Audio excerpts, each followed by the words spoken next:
was going through introductions. Okay, good. I'm so Go ahead sorry. and finish up, Eric. I'm running the show now, Tiffany. Go ahead. Get to it. Get to it, brother. All right, Kenny. All right, Kenny.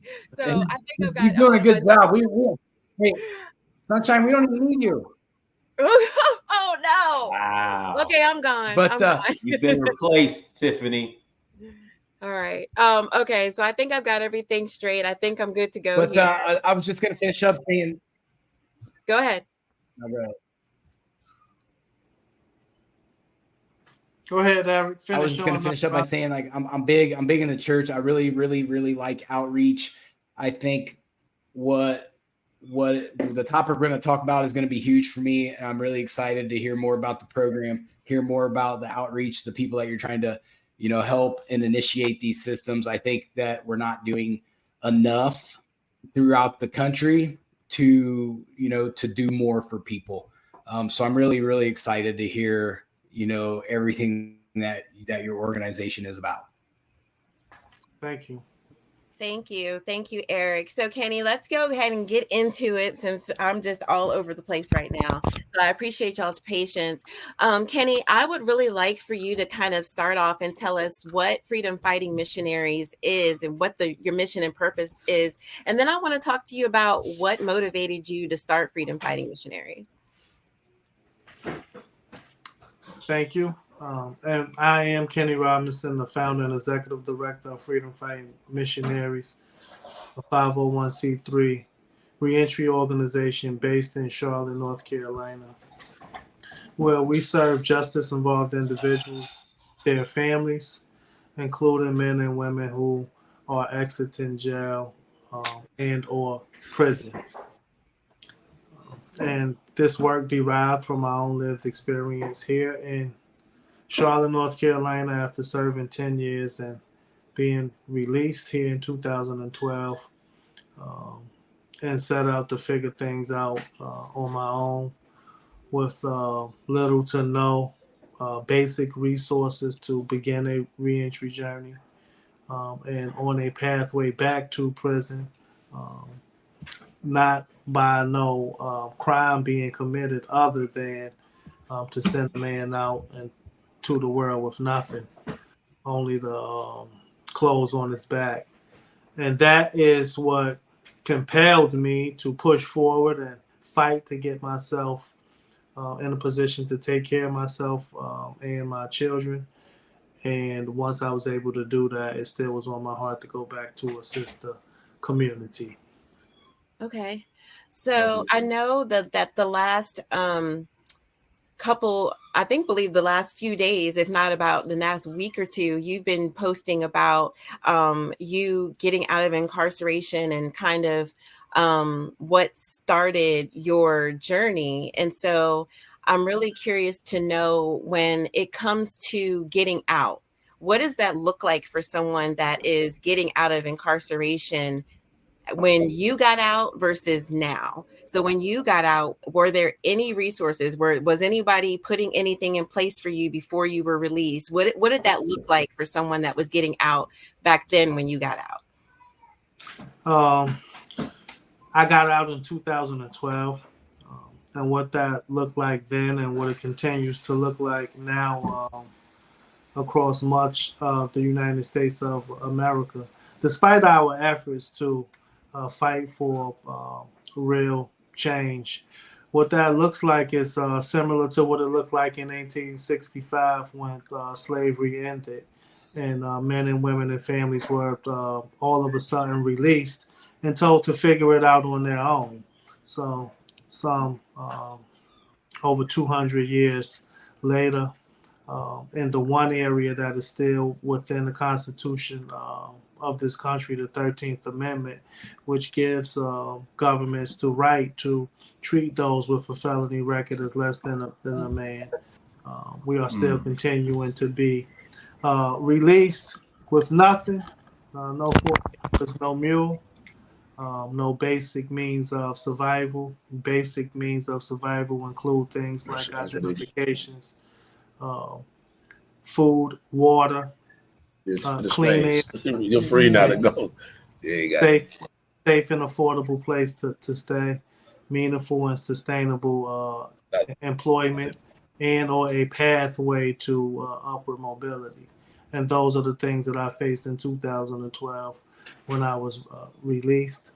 Uh, and the one out of about every 10,000 individuals who are released across the country, I was one of the 10,000 that was able to navigate my way around some of the barriers in order to find employment, maintain employment, and lift my bootless self up by my bootstraps, right, with no boots. And once I was able to do that, I felt compelled to assist others on that pathway, not knowing that we would break barriers and make changes and make history, but only just wanting to assist individuals to navigate around barriers, not try to break them down. And we continue to do that, and to do it through a lens where we are at the bottom of a mountain with the pickaxe picking away. So although we have made some historic achievements here in Charlotte throughout reentry, it is just a chip away at a mountain the way that we look at it across the nation and across history. Yeah. Yeah. So we have Mr. Lorenzo Steele Jr. on the line, and he has a museum on a bus museum, where he shares images of those who have been incarcerated and the trials that people go through while they're incarcerated. So Lorenzo, I don't see you on camera, but I can hear you. Can you tell us a little bit You can more? hear me? Yes, we can hear you. We can't see you, but we can hear you. Okay, we having technical difficulties over here. Yes, my name is Lorenzo Steele Jr., and I'm a former New York City Department Correction Officer. From 1987 to 1999, I worked in the infamous Rikers Island. After serving 12 years on Rikers Island, you know, there are things that I've seen and witnessed that still to this day traumatize me for the rest of my life. But while I was on, you know, Rikers Island as an officer, I used to carry my camera and, you know, just taking pictures of common areas and, things like that, not knowing that God was going to use me as a vessel to educate and inform youth about, you know, the consequence of negative choices and decisions, hoping that they realize that, you know, that jail system is the last place on earth that they ever want to go to. So after the 12 years, I went immediately into neighborhoods in New York City that, if you look at the statistics, there's about 6 or 7 communities in New York City that you have a large population that populate those 72 prisons in upstate New York. And I would go into those school districts with the information. If you can imagine doing PowerPoint presentations to sometimes 500 students in the auditorium, just showing them the images and the stories that actually go behind it. So I use visual art to actually change habits and behaviors that could lead to incarceration. And so I used to, on my spare time, I put the photographs on easels and imagine doing an art exhibition in front of housing developments. And the reason that I did that is because, statistics says, Black and brown people don't go to museums. So I actually brought the museum to them. And so as time went on, my caravan got small. The program kept evolving. And then I got divorced, came down to Charlotte. Only been down here 7 years, and it still kept growing. And so I decided to get a school bus. And I got a grant and purchased a school bus. I painted it gray. And inside the bus are actually the images, installations of Rikers Island. And then I have a political side showing you the politics behind mass incarceration, slavery, and the prison industrial complex as a whole. And I also hold a bachelor's degree in criminal justice. So there's nothing that is stopping me. I have mass information about the system, working in it. And what I do now is just give youth the information, and it actually blows them away. I spoke to about 300 students today. I work in a charter school, and 300 students got on the bus today, and it was amazing. Wow.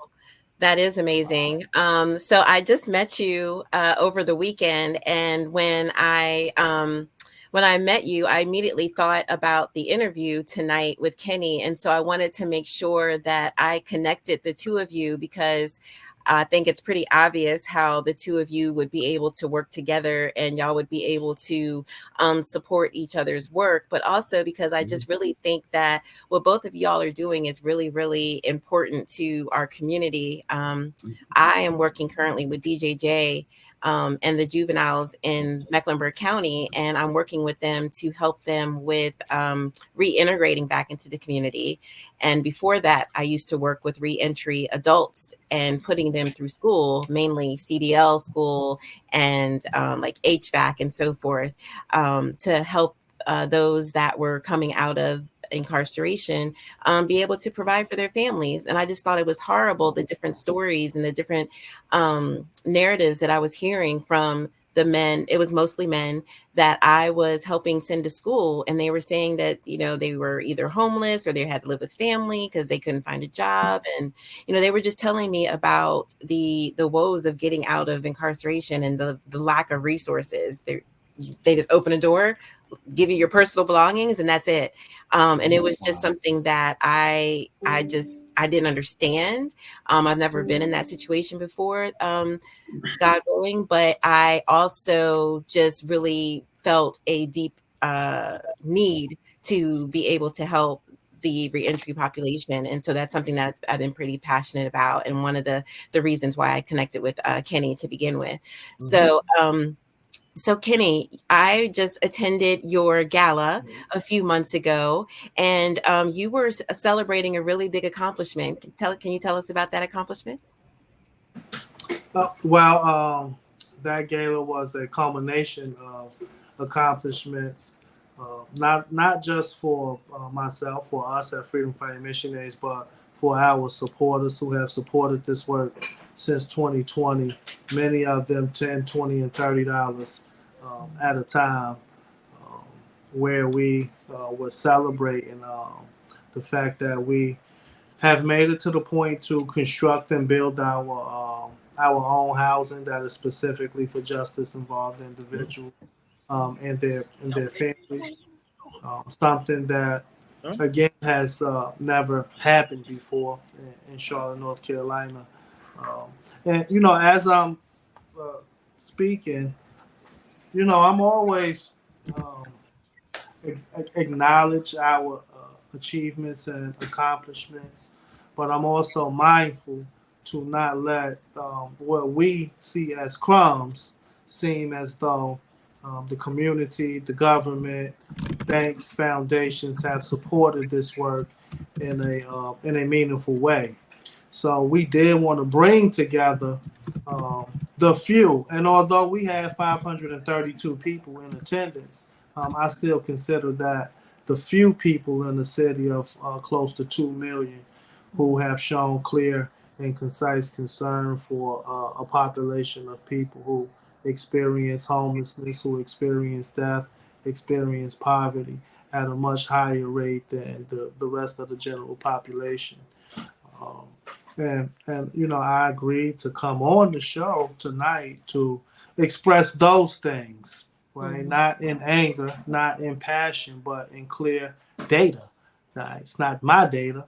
It is the data that is compiled across many different agencies.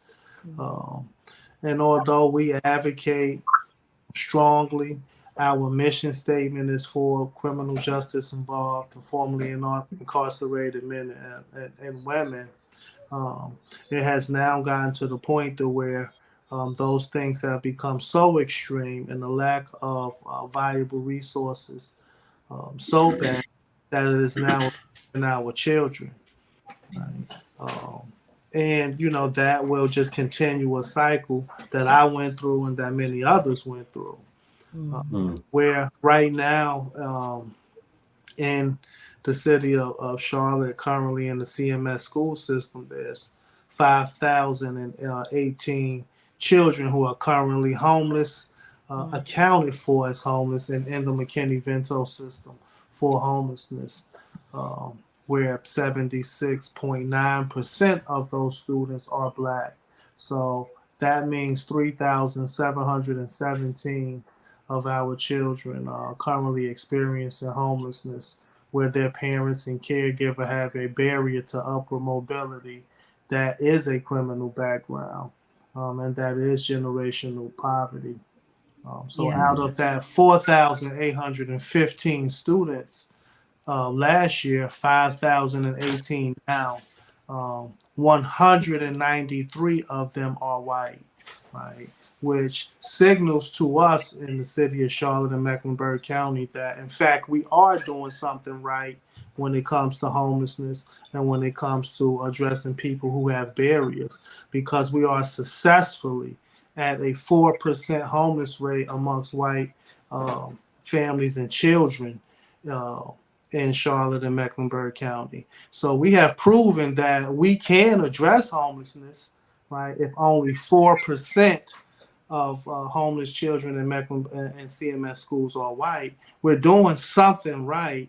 We just need to reverse that around to the 3,717 children who are Black, and many of them face caregivers and parents who are simply unable to move forward due to a shoplifting charge from 1999 or 2009 or 2019. You know, it's very typical for our minds to go towards a person who has a background as being a murderer, as being a robber, as being a drug dealer. But it really doesn't matter. The box is there. It wouldn't matter if you was a murderer or if you were a shoplifter. You're just simply unable to move past that box. And, you know, those is just a few things that I wanted to express and get off of my chest, because these are the families that we work with today, where we had 11 different families contact us on just today, seeking assistance, seeking housing, and seeking some of the very basic resources. We actively serve around 67% of women with children, which means that we serve more single women with children than we do single men on any given day, week, month. And it is consistently 95% of them are Black and Charlotte natives. Yeah, those are some outstanding numbers. And I have to agree, just being in social work for the last 14 years and going into therapy, that I have seen that. I've seen how, you know, working with children coming from traumatic homes, that a lot of the parents have charges. I've seen as little as a mom having a charge, you know, for me being in domestic violence community, from, you know, just defending herself and stabbed someone in defense, and lost a job that she had for 10 years because she was defending herself, and she's still dealing with that and not able to get a decent job while she's going through the system. So we had to connect her with a lawyer that would take her case, you know, pro bono. So I see it a lot, you know, with people not being able to move forward, even just with the charge, not even going into incarceration. So I can't imagine coming out of incarceration after years and just not having anything at all. Justice involvement, right? Having went through the court system, period.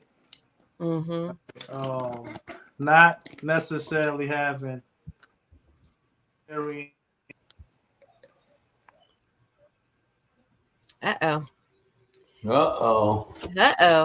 So while we are waiting for Kenny to reconnect, I just wanted to talk to you, Eric, because I know that on your podcast you talk about politics and government and so forth. And from your end, what have you seen when it comes to this issue that it's not just affecting Charlotte, but it's also affecting, I'm sure, big cities like Atlanta too.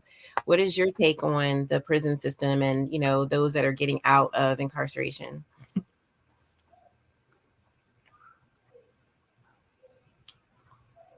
Uh-oh. Statistics, we're over Okay. 80% recidivism.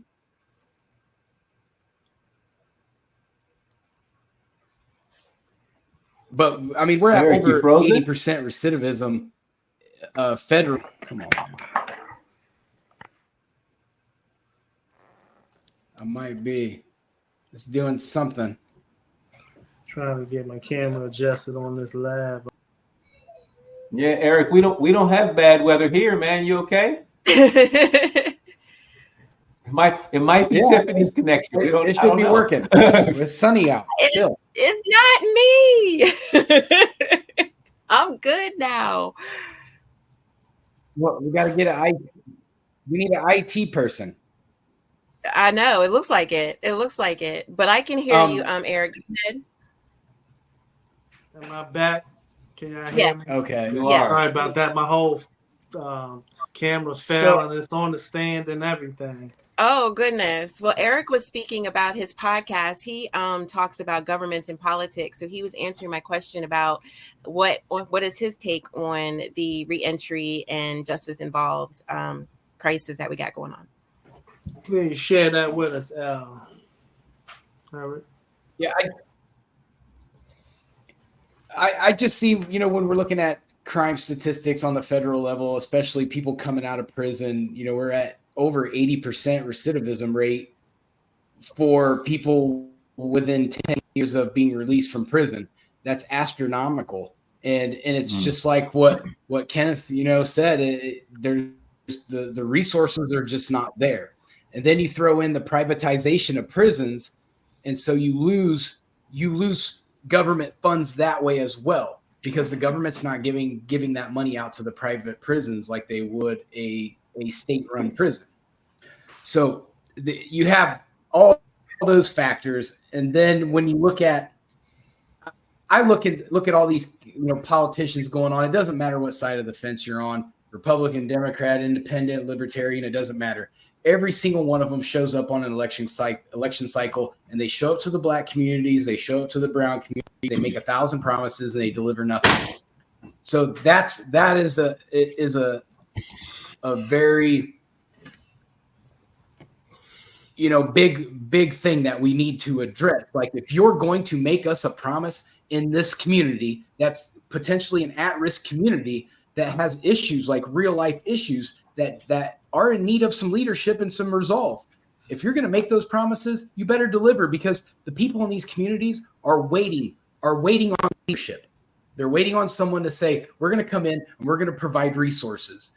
And the good thing is we have people like Kenneth that go into these communities. We're not waiting on the government to do their job. We're going to go in and create programs that are going to help people, person by person, 10 people by 10 people, get to 100, get to 1,000. Eventually we're going to outreach more people. So I highly encourage. And I did have a question for you, Kenneth. Do you have any pushback from any of the law enforcement agencies in Charlotte for what you do? Good question. No. That's a great question.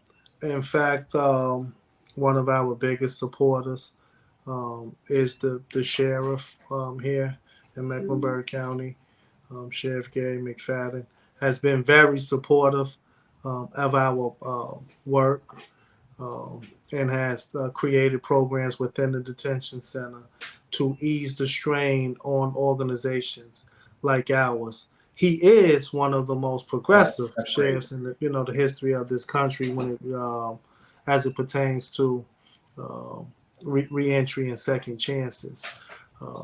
We do have a policy within our organization to not talk about, bother the police. Right? We can't beat them.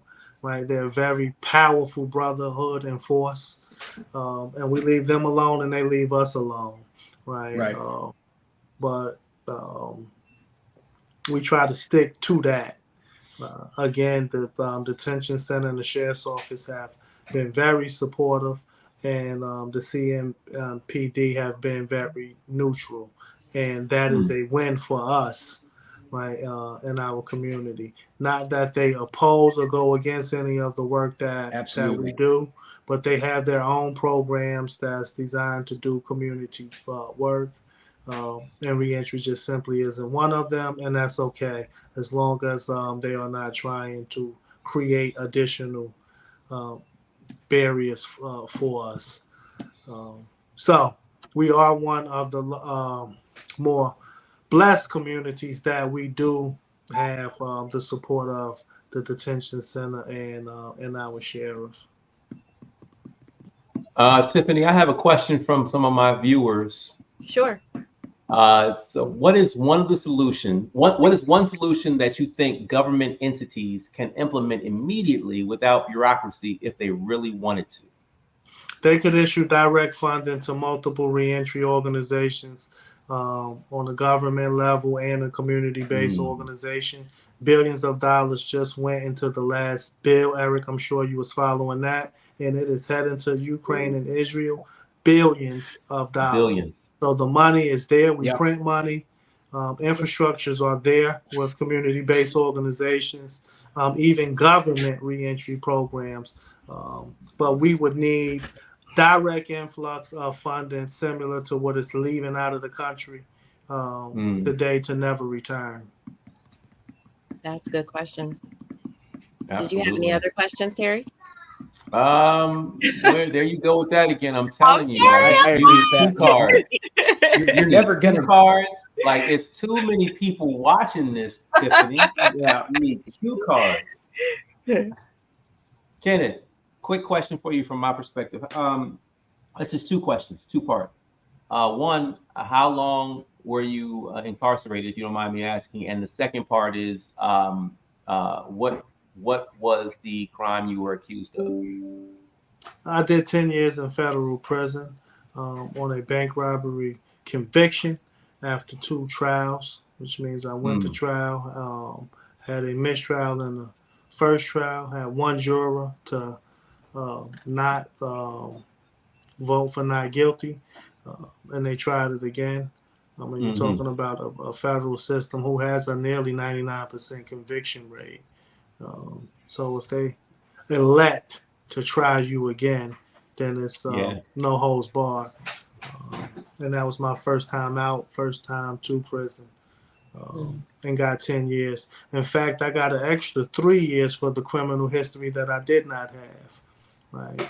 Which means that the judge in the case motioned for upward departure outside of the guidelines because of the background that I did not have, right?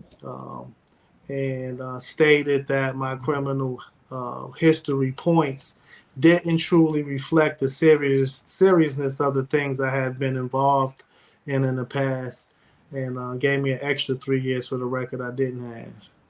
Wow. So when you started Freedom Fighting Missionaries, what was your number one goal then? When you first started, what was your number one goal in starting your organization? To be able to assist men and women who have a background and teach them how to navigate around barriers similar in a way that I was able to do. I went to every place that you could go to looking for services and looking for assistance. So I, in fact, knew then and I know now every place not to go. Right? They just simply aren't going to help you there. And I knew the few places and people within those places who would assist you. And my goal was to help others be able to do that and have a pathway towards self-sufficiency. Okay. And of course, what happened. The pandemic came, George Floyd came. We put forth our bodies, men and women who otherwise never was going to have a background, have one now, simply because of protests and George Floyd and the many other senseless murders that were carried out across the country against people. So that was what compelled me to get into the work. have no control over the economy, the weather, and the things that happen elsewhere, but we responded to those things with our bodies, where one man is, two people are serving life sentences, two people are no longer with us simply because of protests, right? So Wow. we have put forth our body, our resources, sacrificed time with our own families, sacrificed our own career. I'm $400,000 in the wrong direction and lost revenue that I would have made had I not joined this fight and started this work. So we don't take it lightly. Anytime a black man stands up for what is right in this country, historically, that man is either murdered or in prison for the rest of their life. So we know the risks that we're taking, and we're taking them anyway for the people, with a goal that 3 to 5% of those that we serve will have a pathway to upward mobility. So it's so dire, right? That we're talking about 3 to 5%. We're not talking 40% of the people we serve, 60%. We're talking about 3 to 5% of the people that we serve that we hope would actually have a pathway to at least home ownership before they die here in Charlotte. Where there's a statistic right now today that states that if you are born poor here, then you are more likely to die poor here. And that's not my stat, that's their stat. Right. Lorenzo, are you there? Yes, I am. Okay. For you, I want to ask you the number one when you said I'm going to do this. What was the number one reason why you did this? And then I'm going to ask y'all both what has been y'all's the number one challenges for both of y'all and your respective organizations. After he answers that, Tiffany, I got a question too. Okay. Another one. Yeah. Okay. Wow, that's a good question. You know, just seeing the violence, the day-to-day violence of black and brown people behind bars, you know, there was something that just hit my soul. And, you know, like I said before, I did 12 years, you know, as an officer, and it was unheard of at that time for Especially correctional at officers. Rikers, right? Rikers Island, it was unheard of for officers just to leave. I resigned, no charges, 12 years. I never forget, I went to church one day, and as my time was winding down before I was leaving, you know, there was a lot of things that was happening. I didn't even want to go to work. And I really started to see myself as an overseer on a large plantation. And I'll never forget the day that I was working in the big yard where we might have 500 to 600 inmates in the yard. And just a thought came over my mind was like, you know, what if they would run towards me, and tell me still, you know, you the overseer, you got the key, let us out. So Right. there were things that were going on mentally. I'll never forget, took my grandmother to church one day, and the pastor said, hey, if there's anything that's stressing you, let it go. That next day, I turned in my gun and I turned in my shield. And I'll never forget that the lady at the office was like, why are you leaving? And I almost told her, I don't know. And she said, well, you know, that's faith, because I didn't know how I was going to earn, and we was making good money back then. You know, the black and brown faces that were coming through the receiving room for the first time, and, you know, I could still see their faces. And I immediately went into the public school system, Title I schools. I've been into over 50 to 60 different Title I schools, volunteering my time. No money, no grants, didn't even think anything about it. But just going in with the information that I had, because, you know, I felt, you know, there was something on my heart. I have information that could keep them from going out. We talk reform, but what are we doing to stop the next generation from going through the system? Everybody knows the term school to prison pipeline, but not too many people are talking about education starts at home. Working in these Title I schools, some of the schools are pre-K to 8. I'm in a pre-K room with 30 children, one teacher, no para, in the hood. Yeah. And the teacher said, okay, everybody, you know, take out your papers. So I'm walking around the classroom, and I'm seeing that half the kids in the classroom in pre-K can't even pick up a pencil or a pen. No one taught them at home to put a pen or pencil in their hand and to write. So now I'm looking around, half the classroom can read and write, the other half can't. So imagine that teacher now, one teacher has to create 2 different lesson plans to accommodate her children. So we got to stop playing games with this. You know, a part of my organization, I work at Sugar Creek Charter School, middle school, and I work at the high school. I have a partner of mine that I work in the EC department, exceptionally challenged. We got to look at those numbers of those individuals that are coming through our EC department that will populate these prisons without intervention. And so what my organization does is I have my partner, she helps parents fully understand the IEP. Imagine that child, the EC child, exceptionally challenged child, and your child, you know, is diagnosed with this, diagnosed with that. Those parents are limited access of information themselves. They don't know how to read the information. They don't know how to fully get what the education system can afford them.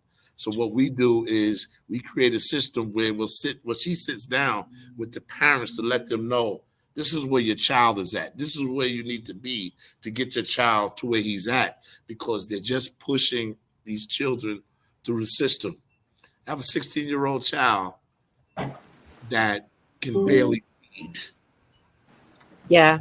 I'm seeing a lot of that working with DJJ right now, how the kids are coming in there. The crimes that they have already at 14, 15, 16 years old is just, it's scary.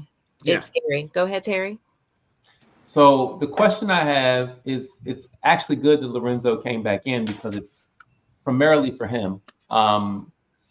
The question is, they've been talking about closing Rikers for a minute now. What are some practical alternatives for dysfunctional prisons?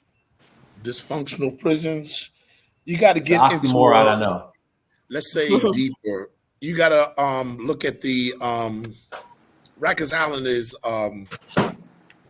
close to LaGuardia Airport. On a low tide, you can walk from LaGuardia Airport to Rikers Island. If you do some research, you'll find out that they're trying to get the land from Rikers Island so they could extend LaGuardia Airport and turn it into an international airport. It has nothing to do with the prisoners. It has all to do with the land. And if you look at the area of LaGuardia Airport, they got the new hotels. They actually upgraded. Before I came down to Charlotte, they were already upgrading the tower to the airport. So it's deeper than the inmates that are on Rikers Island. The violence during 1987 to 1999 was worse than what's happening now. We average 40 to 50 razor slashings a month for 12 years of my time on Rikers Island. So it has a lot. Yes, there's brutality on Rikers Island. Yes, they had to close, and you know the solitary confinement units that I have actually physically worked in and have photographs of. But it's deeper than what's going on. The brutality in Rikers Island, from Rikers Island's origins, it was always a violent place. So look into the property that Rikers Island sits on. But deeper than that, Rikers Island is a toxic dump site. Wait, what? That it is. Rikers Island. Done my research. Something with you. Rikers Island is a toxic dump site. I've lost over 30 friends that died with cancer in my jail, C-74 ARDC, alone. Wow. To cancer. They have areas on Rikers Island that have the aluminum tubes with the ball that spins around to let the methane gas escape from the island. There's areas on Rikers Island that you can't even smoke near. They have signs that says no smoking.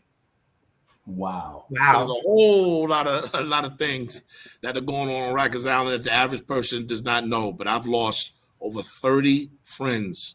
So it is closed now? No, they're No. talking about closing. Oh, okay. I was about to say I heard the talk, but I didn't know that they were Yeah, officially they've been closed. talking. They've been talking for a long time. Yeah, yeah. So Kenny, I'm going to get back to my question. What has been the biggest challenge for freedom fighting? Yeah, y'all leaving? Sorry, I had a 10-year-old walk in the door. It's okay. Hmm? We're all here. Understandable. We all got them. Our biggest challenge continues to be Okay. community Everybody- awareness and community support, and advocacy in this area. We do have a lot of supporters, but we also have a lot of people who are just misinformed, undereducated, and simply just are brainwashed and have blinders on, right? And it's just easier for them to believe that everybody who has committed a crime has committed the most heinous crime and just has no way to get on the pathway towards self-sufficiency. Yeah. Yeah. So for someone that is watching, we do have Miss Cheryl Littlejohn. She's the owner of the Legacy Event studio down in Gastonia.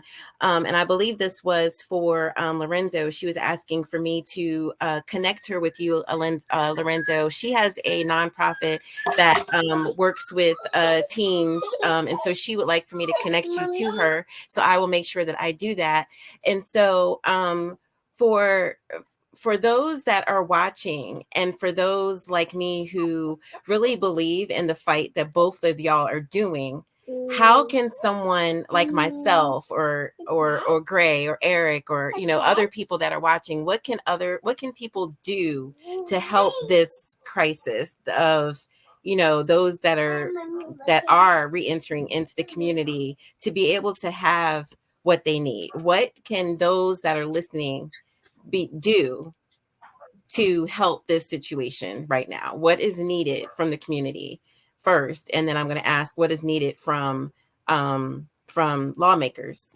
So first, what can people in the community do to help with this crisis of those that are re-entering into the community?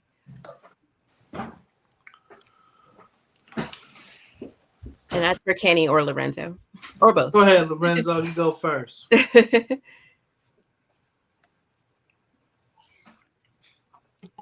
Well, I'll go first. Okay.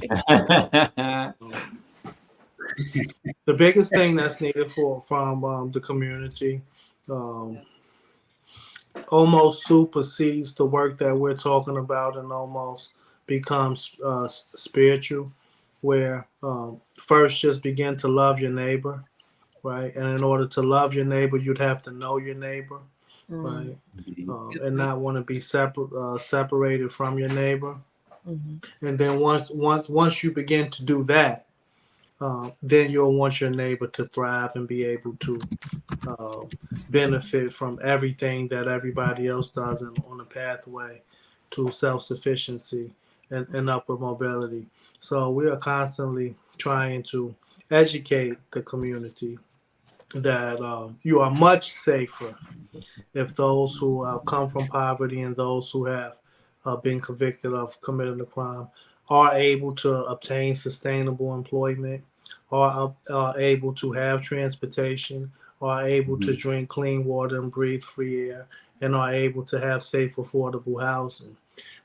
That every statistic in the history of the world will state that a person who has those things are less likely to risk losing them. But when you take a population of people who have never had those things, don't see no pathway to obtaining them, and don't have no hope, then public safety does become a factor. So we are constantly trying to educate the community that to support this work, to love your neighbor, actually makes for a much safer environment for us all. Yes, yes. And so for Lorenzo, are you able to answer that question? What can the community do to help? And I also have someone say, what about nonprofits? How can other nonprofits help? So let's stick with the community question. How can the community, those like me and you, your neighbors, as Kenny spoke of, help with this crisis? Well, we have the boots on the ground You have to allow these individuals to come into our community to give us the information and education about what's going on. You know, when I do our workshops and speaking engagements in colleges, I call us the experts. How you have the formerly incarcerated and you have formerly former correction officers. I call us the experts. Get us into these areas, into the schools, into the churches, into the sidewalks. Also, get this information out. The average person is really not going to get this information from television. So that's one of the reasons why I created the museum, to take the information to people. Right. They're on the corner. They're just we must get this information into the schools, because that's where the children are at. And we have a couple of more weeks left, and school is out. And after that, I'm going to reach the masses. We have to mobilize. We have to collaborate, and put our heads together. Everybody has different part and piece of the pie. Put our heads together and continue to do what we're doing. Right. Okay. So now let's talk about the lawmakers, the government. Eric, I'm gonna let you chime in here. Where do you feel, everybody here, how do you feel like the government can, or I would say local government? I'm not even going to go federal. I'm going to start with the local, because I maybe I'm wrong, and you can correct me. Good place to start, Tiffany. Right. Like, you have to start home first, like Lorenzo said. So how can we help in a community level before we go big?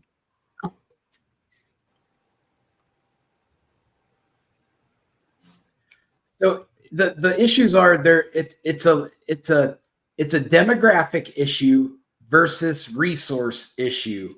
So let's say part of your state congressional district is Henry County in Georgia, and let's mix that in with DeKalb County. So those are two different areas, and they have two different needs. So when you go after when you start legislating, going to your politicians and saying, here's the needs I have, but then you have the DeKalb people going, well, here's the needs I have, then he's got to make a decision as to, what is going to be the focus of the legislation that I'm going to try to create, because you have a lot of different demographics going on in those districts. And there's only so much money to go around. So in my opinion, when you look at communities that are at risk, and you look at high crime communities or areas where you have people getting released from the prison systems back into society, it's going to take more than the little bit of state legislation budget. They've let it get out of control so much, and have taken so many resources away from those communities, that now the problem is so astronomical, and it's going to take a federal investment into those communities. We're beyond the state now, I believe. I don't think there's much the states can do for these communities, because the populations of them are so large, and the needs of them are so great, and it's going to take a dollar sign. It's just like what we've talked about a little bit here. We're sending money to Ukraine in the billions, and we're ignoring these communities that have a direct need that could instantly, with those resources, could instantly positively affect our society as a whole. And we're ignoring that. Our legislators are ignoring that. It's a catastrophe, and they could fix it, but it's going to take a monetary investment to go in there and do it. And then you have to put your leadership in place. I believe it's a big circle. So you have your legislation, but I would enlist your spiritual leaders in these conversations, because those are the people that are on the streets. Those are the people that are shaking the hands, and those are the people that you generally are going to trust, to show you in a good direction. They're going to take you by the hand and put you on the right path. Then you also have organizations like Kenneth, that they've been there, they've done that. They're hands-on, and even Lorenzo's doing a great thing too. So you've got these two great great leaders here that have been there, done that, seen everything. They know where the loopholes and the problems are, and they're exposing it, saying, here's the problems. And here's our ideas as to how we can make a difference to improve those problems. Mm-hmm. So you go from the religion, you have the legislation. Then I think you attack. I don't want to say attack. You need to go after the youth, because that's who you mold. They're still moldable. Youth is moldable. So you can put them in programs. I also think that there needs to be trade school opportunities in these communities, because generally nobody wants to spend $150,000 going to college anymore. Mm-hmm. Trade school, right. You get it done with a fraction of the expense, and you get just as good a pay. And we have a huge need for trade school graduates all over the place. Good luck finding an HVAC person. I'm just saying, I've been looking for one. Can't find them. So those are opportunities that you can put in these communities and say, here's an education opportunity. Here is the spiritual opportunity. Okay, now we bring our legislation in because the community's done a good job of uplifting itself with positive leadership and programs that they're bringing to the table. Now you've attracted the federal government because they're always going to clout chase anything that is good, because that's what politicians do. So I think it's a conglomerate of things that need to happen.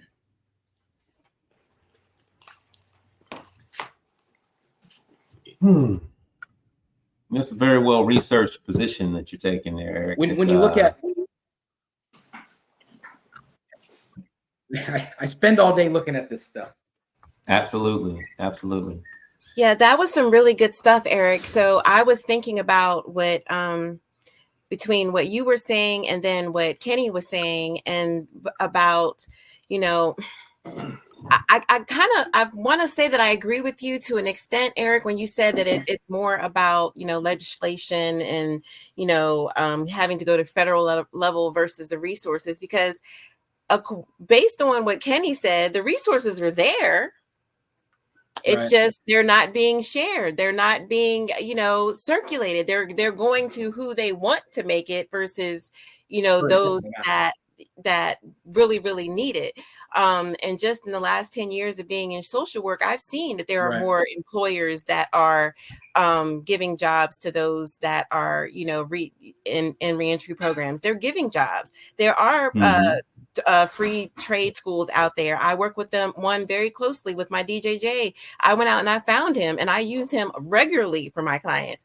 They offer free HVAC, CDL, all of that. So there are things out there. There are resources out there. It's just that they're not being provided for Black and brown people, because the resources are there.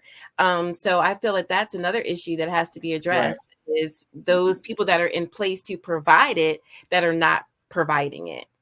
You got to take it a step further as well, though. You have to think about the fact that it's not just, it is in fact focused on Black and brown people, but it's also Black and brown people who have been incarcerated and they're coming out and trying to get back to their lives.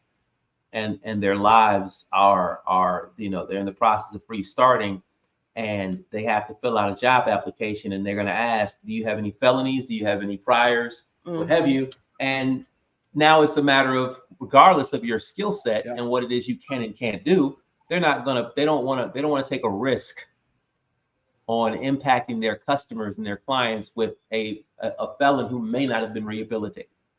Right. And I think that's an excuse that's used oftentimes because they can.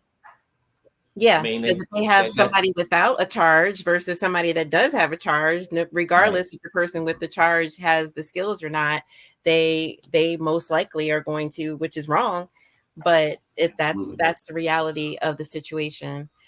So Kenny, what are you currently working on right now? What is your focus right now for Freedom Fighting? We are very housing focused.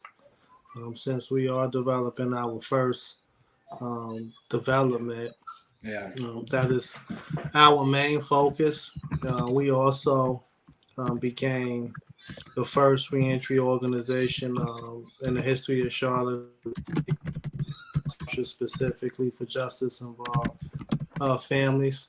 So what we are trying to do with our housing resources, the vouchers, the complex that we are building, and also any other housing assistance is to try to solve for two things with the same resources, with understanding that resources reach our community at a snail's pace. So what we are doing is focusing on our families who have children who are currently in CMS schools and in the McKinney-Vento system. So when we do house one of our clients, um, we take one person out of homelessness, but we also take 3 children out of homelessness and offer the McKinney-Vento system utilizing the same That's awesome. funds. Uh, Okay. it is difficult work to do that, but we are strategically working on that area, and also working to train as many master level social workers as we can for the case management that is needed to give the family an opportunity. What we're talking about mostly, Tiffany and Eric and Terry, um, is not handouts or gifts, right? But what we're talking about is an opportunity, right? And to be able to remove excuses. And you can remove all excuses, provide all of the opportunities. And some people just simply are not going to do the right thing. We understand that, right? But we do not want that person to have an valid excuse that I had when I was released, that there just simply isn't any opportunities, right? It just simply isn't a pathway. Right. And when we reach that level is when I will be satisfied. When there's equal opportunity, not only for those that are exiting um, jails or prison, but those that are returning from war, those who have a gender that just happen to be a woman, right? And those who have are LGBTQ, right? Plus, right? And those who have came here from another country, earned their citizenship, and are trying to move their family forward. Right? So it is not just the population that we serve that we advocate for, but all equal opportunity, and let that person take that equal opportunity and make the decision for themselves versus society make the decision that you are incorrigible because of your skin, Right. because of your gender, because of your sexual orientation, and your native motherland, or any of the things that I just stated. And when you begin to think like that, as we have at Freedom Fighting Missionaries, you move outside of just serving a community and a population, and you move over into humanity. And that is where we are at in this country now, that these are humane issues, right, that range across a broad spectrum of intersecting issues that have moved out of the inner city and over into rural America at a pace that's just astronomical. Right. Yeah. So the same things that I am sitting here discussing that we face in cities the size of Charlotte, there are towns with populations that's less than 20,000 who are experiencing the same issues while having white skin. Right. So we are now talking about a humane issue that almost supersedes race. And I am always quick to note that when you leave outside of major cities and get into to rural America. Yeah. Right. Yeah. I Yes. have another question from the audience. All right, one more question, and I got to eat and take a shower. And it's for you I too, brother. do It's that. for you. So you got to be here for it. Right, Kenny, let's have you go. we got a couple more minutes. Go Let's ahead. go. Kenny, have you contacted your local housing development agency asking if they have any funding for development, CDBG funding, or ARPA funding left over from COVID? Yes, I have. And we were one of the organizations that received both funding. Um, We have utilized those funds, and we exceeded our performance by Okay. 400% in some areas, and Yep. we have recently been approved to receive additional funding from both sources, while connecting other organizations to those funding sources as well. Awesome. So not only am I the founder and executive director of Freedom Fighting Missionaries, I also serve in my third year on the Continuum of Care Board for Homelessness Mm. in the Equity and Inclusion Committee in Mecklenburg County, and vice chair of another board that focuses on street outreach and homelessness. So not only do we try to stay abreast of any funding that's out, we also try to make sure that we connect others to those funding sources as well. Yeah. Kenny, That's what is your background, brother? Like what is your background prior to your conviction? And then how long have you been out? I've been out now for 12 years. Okay. My background before, I went in at the age of 24 Okay. and was, in the streets before that. So there's not like a book I read or a class that I have taken. This is, based off of lived experience, divine intervention, and the prayers of my grandmothers who are no longer with us, who prayed right. for my faraway future. I mean, I don't have another reason as to, how these things have happened other than divine intervention, because Right. history has taught us that man would never do this. They Right. would never try to help you. They would never try to provide land for you, food for your family, and an opportunity forward. Man would never do that. So we have to believe that. I have to believe that it's just simple divine intervention, because That's on right. paper I have a 9th grade education and a GED. Education-wise, that's it. Yeah. Wow. That's Yeah. impressive, man. Yeah, Kenny, I've known him for a few years. We've intersected in different places in the community, and just being able to see just in the last couple of years, the accomplishments of freedom fighting in himself. He's very humble, as y'all can tell, which is one thing that I love about him, and is, I respect about him.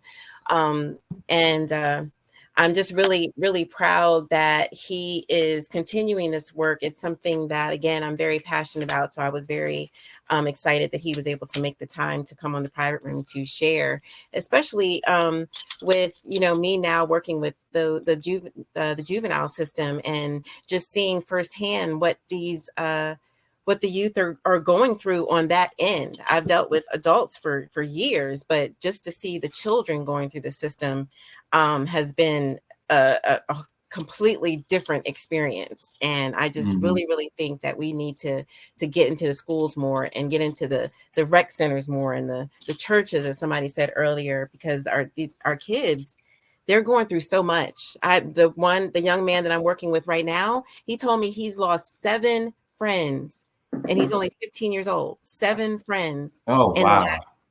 In the last 2 years, same community. Wow.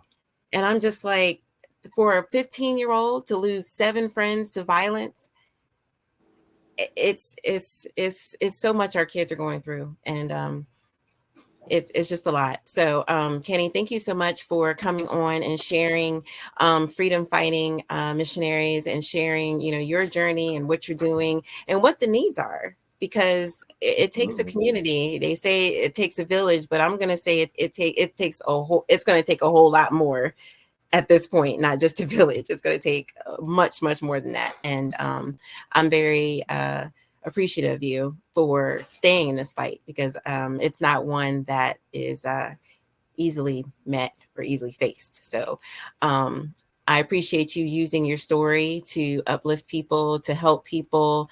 And, I'm here for it, to support you in any way I possibly can. Also want to thank Lorenzo. I see that he dropped off. We will be interviewing him in July, more on his mobile Prison Museum. So we will do an interview with him as well. And then my special announcement is that we were up for the male co-host seat, and you have two of the gentlemen here, Gray and Eric, and I couldn't make a decision. So both Gray and Eric are invited, if you will accept, to be the male co-host on the private room. So I hope that you all will stay and stick around. I love the energy that y'all bring, and I really think that y'all are going to be amazing, and we're going to have a good time. But these community pieces are important, and so I wanted to make sure that you all were able to participate in this before becoming an official team member for the private room, or the cast of the private room. So thank you, Kenny, so much for coming on. Thank you. Sharing with us, Freedom Fighting Missionaries. Thank you, Lorenzo. I see that you are back on for sharing your mobile bus museum, and we're looking forward to having you back in July. And it looks like Eric gave me a thumbs up, and it looks like Gray gave me a thumbs up. So everybody out there that is watching, you have now met our two co-hosts, Gray and Eric. They will officially be joining the cast of the private room. So thank you, everyone. Have a good night. Thank you. Thank you all for tuning in for our community piece every first Monday of the month. Have a great Make sure y'all go follow us on LinkedIn, Facebook, Instagram, TikTok. One thing you have to do is type in Freedom Fighting Missionaries, and we will come up. If you have Alexa, just tell Alexa to connect you. Yes, I'm gonna drop the link in the comments right now so that everybody can follow you, and we will be promoting you as well in the next couple of days. But I always promote you, Kenny. So we will definitely make sure that we keep you on our radar, and so that we can continue supporting you and letting the community know what you're doing. But also, we want the community to take heed to what we said, how you can help. So if you want to help, the cause, volunteer, anything like that, resources, if you have jobs, anything like that, please reach out to Kenny with Freedom Fighting Missionaries. Thank you, everyone, and have a great night. Thank you. Bye. Eric and Gray, if y'all can stay on. Yeah. Thank you. Are we no longer live? We're ending right now. Don't say nothing bad.